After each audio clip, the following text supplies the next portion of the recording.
La parole est à monsieur Fabien Lainé pour le groupe démocrate.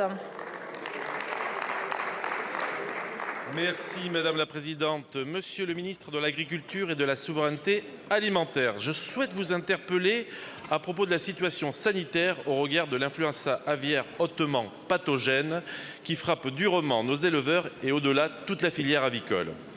Pour faire face aux différentes vagues d'épizootie depuis 2017, le gouvernement a toujours été aux côtés des acteurs de la filière palmipède via des indemnisations massives.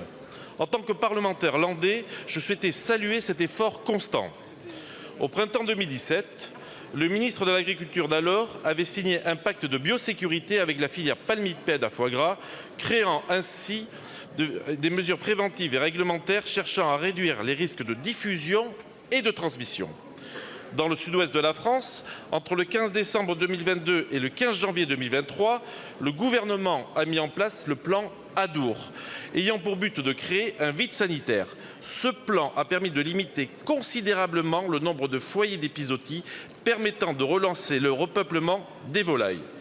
Malgré les avancées conséquentes de la biosécurité, l'épizootie se répète, se généralise en France et en Europe. Mais fort heureusement, nous entrevoyons désormais un espoir avec l'arrivée prochaine du vaccin.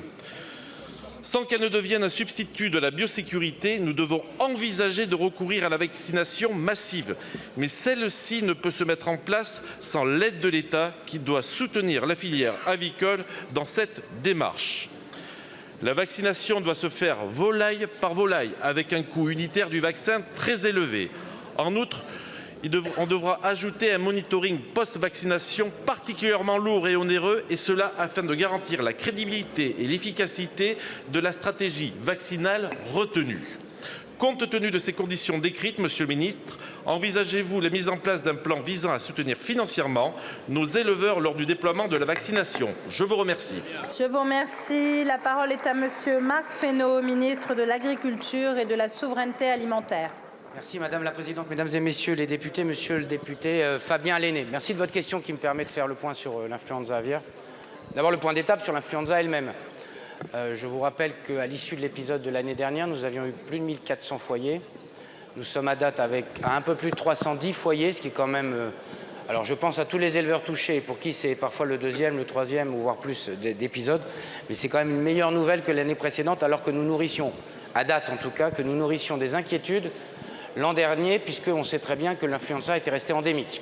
Premier élément. Deuxième élément, on a été à la hauteur, je crois, y compris de l'accompagnement des éleveurs, y compris en termes d'indemnisation, puisque plus d'1 milliard d'euros ont été prévus pour l'indemnisation de la période qui courait en 2021 et en 2022, et que nous avons mis en place le même dispositif. Alors, qu'est-ce qu'on doit faire désormais? La première chose, il faut saluer le plan Adour. Alors, si vous avez dit, vous avez raison de saluer l'action du gouvernement, mais c'est un plan qui a été monté avec les éleveurs et qui a été voulu par les éleveurs, qui était un plan au fond de dédensification, c'est-à-dire dans les périodes les plus à risque, décembre, janvier, de faire en sorte qu'on ne repeuple pas tout de suite les élevages pour éviter les périodes où il y a le plus de risques de contamination. Et ça a plutôt marché puisque dans la grande zone sud-ouest, il y avait en moyenne 300 foyers, il n'y en a que 20 cette année qui sont constatés.